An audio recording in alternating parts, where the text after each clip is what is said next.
So often, people come to me, tears just gushing down their face, and they say, Luke, sir, I understand everything you're saying about Trump. I agree he's a vile person. I agree I don't like that he sexually abused a woman as was determined in a civil trial. I agree he refused to give up power until multiple legal schemes failed last time he was president. I agree on all these things. His character's terrible. But the economy. He was so good for the economy. And one of the things that I first introduced to that topic with people whenever they say that is, what did Trump do that made the economy, in your eyes, good under him? And I won't go through the whole discussion because we've done it so many times, but ultimately we hopefully get to the conclusion that, oh, you're right. It's not an economic achievement to just sort of not mess up what was handed to him by Barack Obama and then really mess everything up when it was his time to lead when the crisis hit, the pandemic. That's not good. And so for him to try to make us forget about those two key facts, the pandemic and what he inherited, is dishonest and not indicative of someone who has the record people think that he does. Well, Obama made that point at a recent speech, and during an interview on the Patrick Bet-David podcast, PBD, Trump had this video of Obama played for him. And let's see. Trump has all the time in the world, an hour and a half podcast. Let's see if after watching this video of Obama, Trump was able to refute Obama's point. I want to get right into it. I got a lot of questions I want to ask you. Some of it's personal, some of it's business, some of it's politics. But something happened last week. Barack Obama, he's at this event, he's speaking. Right. And he's given this message about your economy, how great the economy was. And then at the end of it, he says, you know, you didn't build that economy. I built this. I kind of want to get your reaction on this talk that he's given. Rob, if you can put that up. And the reason some people think, wow, I don't know, I remember that economy when he first came in being pretty good. Yeah, it was pretty good because it was my economy. We had 75 straight months of job growth that I handed over to him. It wasn't something he did. I had spent 8 years cleaning up the mess that the Republicans had left me the last time. So just in case everybody has a hazy memory, he didn't do nothing except those big tax cuts. So how do you feel about this when you see him saying this? Okay. This is the economy guy, according to people. He was so good for the economy. This is his moment. While you listen to his response, please do click the subscribe button as we're trying to get to 1 million subscribers. Long been a goal. Incredible how close we are. Thank you all so much. Do your part if you haven't already. Wouldn't someone who was masterfully improving the economy have a solid answer after you have Obama saying, that was all because of me? Obama's point, all because of me. Trump just inherited it and messed things up. That fourth year in his handling of the crisis, Trump now has a point to make. Let's see what he says. Last week. I think he's angry. He pretends not to be, but I think he's an angry guy. He's a nasty guy. He's got a little bit of an edge, and he's angry about a lot of things. You look at what happened with Biden, and you look at what he did with Biden. He really hurt Biden because I'm not sure he wouldn't have imploded anyway. We had the debate, and he was down quite a bit, and they walked out, and they just took it away from him. I mean, if you think about it, they stole the election from a sitting president. That's, I always say coup, but the word coup, I don't think it's accurate enough. They just walked in and took it away from him. That is a legendary thing. He didn't want to give up. He's angry now. They're all angry, the Democrats, if you think. She's angry. They're both angry. But no, I watched that last week, and I think he spoke down. Okay, here we go. He sets it up. Angry. We're all angry. Even though people are getting mad at Kamala Harris for doing a campaign that is in part emphasizing the joy that you can have while trying to solve tough issues. Oh, don't make it about joy. I'm so tired of hearing the word joy, is what someone said on Fox News that we covered. But Trump, he's just setting it up now. He's about to address it. Both angry. But no, I watched that last week, and I think he spoke down to black men. I thought it was terrible the way he spoke to them. But You think it's effective? You think he still carries the same stick as he did, maybe 8 years ago or 12 years ago? No, I don't think it is. No, I don't think he does. I think people have gotten smart. And no, I don't believe he does at all. I hadn't seen him. He's changed a lot. Visually, he's changed. I like to say visually as opposed to from the look standpoint, because, of course, looks don't matter anymore in politics, You say looks don't matter. It doesn't make any difference, right? Because we want to be politically correct. But they do matter. But he's changed. His look has changed actually quite a bit. I haven't seen him in a long time. And by the way, Rob, I think that's even 4 years ago. I think it's even more than it is Well, today. no, but the statement he just made was a couple of days ago. And that it was a couple of days ago. And it's similar to the statement he made back in 2012 when he told business owners, you didn't build that. And then we'll get into that in just a second here. But I was thinking about, as we were watching this, let me remind myself Obama's age. He's 63. How do I say this properly so that I'm being politically correct, as Trump said? Trump was clearly disparaging, trying to say that Obama doesn't look great. And y'all saw the rally clips. I think we can all admit Obama is one of the most handsome 63-year-olds and handsome people in politics that we've had. I think we can just acknowledge that. Which is why Trump is so fixated on saying that he's healthier and is better looking and would look better shirtless. His stuff, I'm not bringing this up. He brings it up. It's very weird. Than even Obama. It's so weird that that's a fixation of his, but he brings it up a lot. Ronnie Jackson, Dr. Ronnie Johnson, as Trump one time called him on accident. He's seen every part of me. He said, I'm the healthiest president. It's so weird. But the response to a very particular point, that wasn't a difficult thing to address by Obama. He very clearly was saying the metrics that Trump takes credit for were just economic continuations of what I had handed to him. And if you had put any president who didn't completely go crazy economically, we would have seen about what we saw in those first 3 years. The projections compared to the performance indicate that. I'd say understanding how these sorts of economic recoveries post the Great Recession that Obama oversaw indicates that. And after making such a clear, succinct point that Trump could go, no, he's wrong because my tax cut bill did something good about something. And he didn't. He talks about angry Democrats.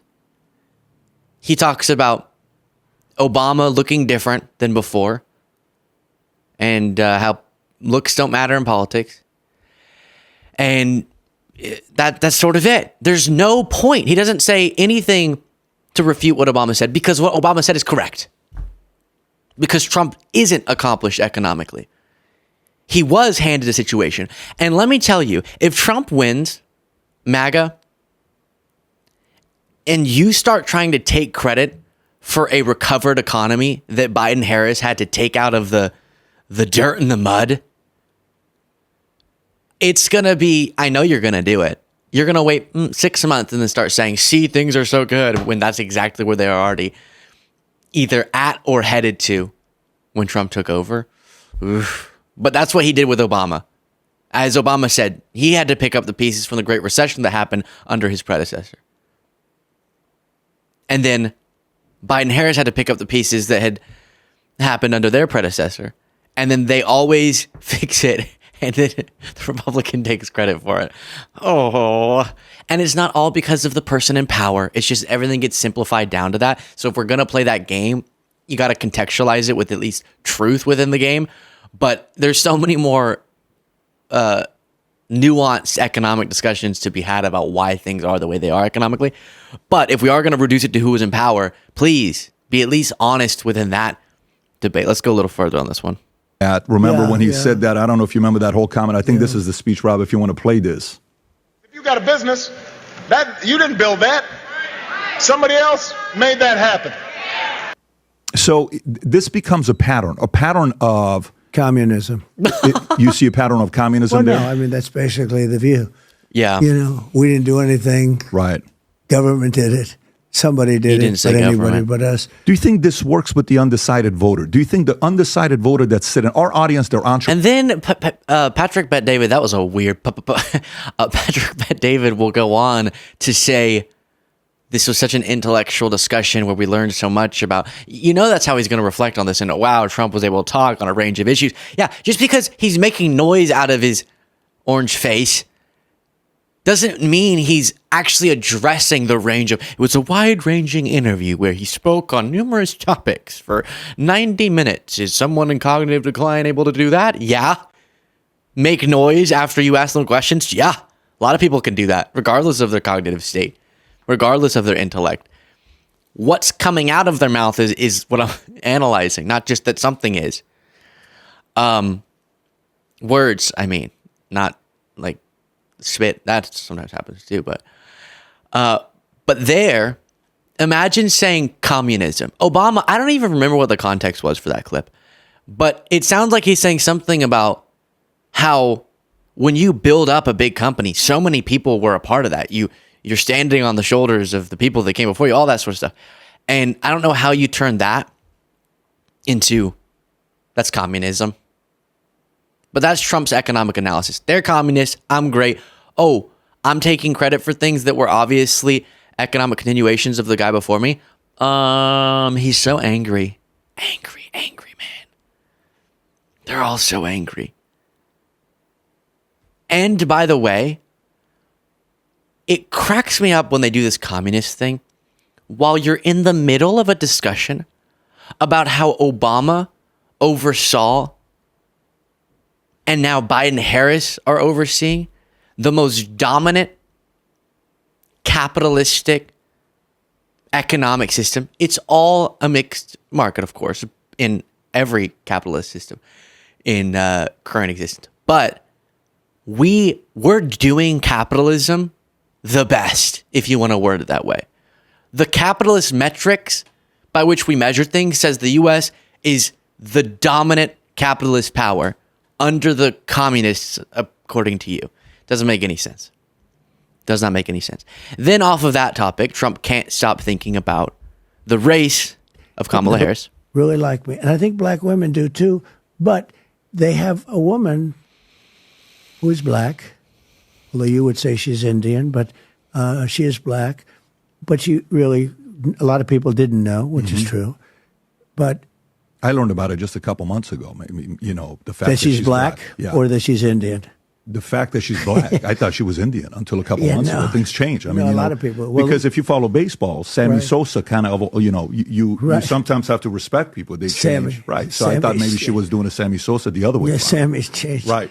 People change. If you remember Sammy Sosa, he could hit the ball. He could hit the ball 66. This is... I sometimes want so badly to say things that are authentic, but would come off way too aggressive and insulting. And I want us to have decent political dialogue.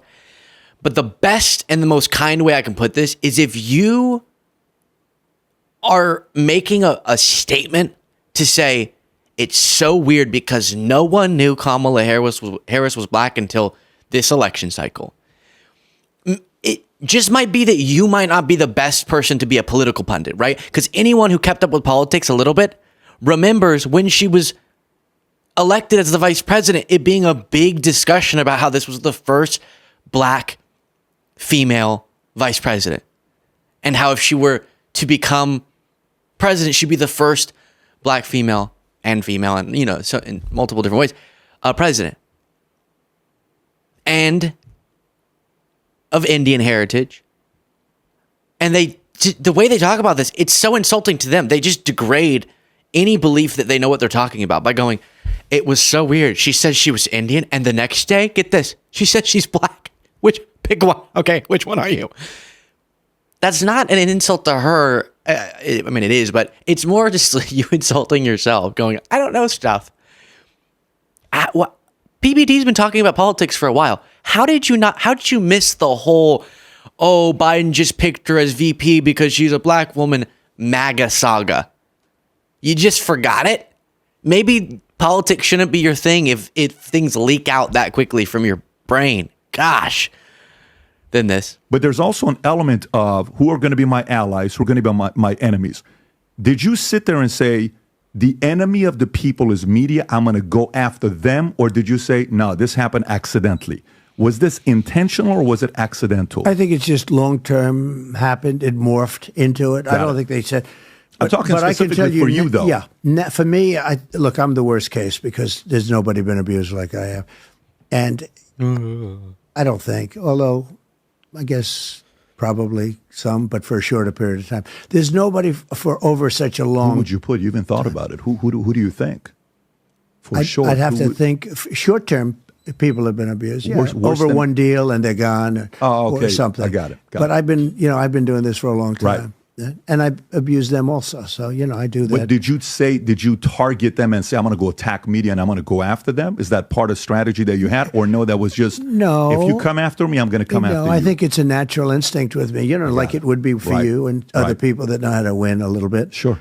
No, but I feel like as he is getting more tired and aged and stuff, he is having a harder time not just saying what pops into his head. It's such a weird thing to admit that you abuse the media. He said, I abuse them too. And the question PBD's asking, again, I don't know why these same category of podcasters, we've been talking about them. We saw the Nelk Boys interview, the Logan Paul interview, the Andrew Schultz interview, and now here PBD. They're all in they occupy a similar-ish sort of area of the internet. And they all do this thing where they have an opportunity to talk to Trump, the Trump that everyone's talking about. And they don't seem to prep for those interviews at all. Pull up the clip from 60 Minutes where Leslie Stahl goes, Donald, you know what you told me privately as to why you call us the enemy of the people and fake news? You said because when we come out with stories that are negative about you, you'll then have discredited us by saying that. It is a strategy. She confirmed. Play that clip. Cite that. But they just let Trump just sort of sit there and babble and say whatever he wants. And they go, oh, well, I'm amazing. To be clear, I support Kamala Harris in this election. And if I sat down with her, I would make sure that I have real questions to ask, real challenging. And if she says, I'm trying to think of an example, but something that is, for example, they love bringing up fracking. Because it's been asked a gazillion times, I want to ask about specifically fracking. But if I were to ask about that and she went, oh no, I never supported banning fracking. Even if I support her, I would have to say, oh, I'm sorry, I'm going to stop you there. Let's either edit in the clip or we have it ready. You have supported banning fracking in the past, so you're switching your view. Just have to hold you accountable on that. Continue. But they never do that with him. They just let him say whatever he wants. It's so strange. By the way, something just popped in my head. If you get messages, I've been meaning to say this for so long, because we've gotten a bunch of people writing into the show and commenting, saying that they've had me reach out to them on like Telegram or through other platforms, asking for stuff, for money, or... That's not us. What happens is they'll, scammers. Don't be scammed by people pretending to be me. This happens with a bunch of YouTubers in this space and people in other spaces. And they'll use my profile photo and they'll reach out to you and they'll ask for stuff. I'm never going to reach out to any audience member asking for any money or anything like that. And if you're being offered like, oh, if you give me this personal information, you might have a chance to win, blah, blah. That's not us. If I ever were to do something like, we're going to fly you out and you're going to have lunch with me or something, you'd hear me talking about it on the show and I wouldn't be asking for super personal information. And if anyone ever does say anything like that and you're really doubting, it's not me is the answer. So don't let yourself be scammed. I'm sorry people do that. And it is hard to decipher because someone sends you a message and tries to identify as me. It is strange. But again, it's a widespread scam thing I've heard other podcasters and YouTubers talk about. So be on the lookout and stay safe. Let me know what you thought in the comments. Support the show, not by giving fake me money, okay? Well, I guess you can give the real show a little support by becoming a member and clicking the join button below.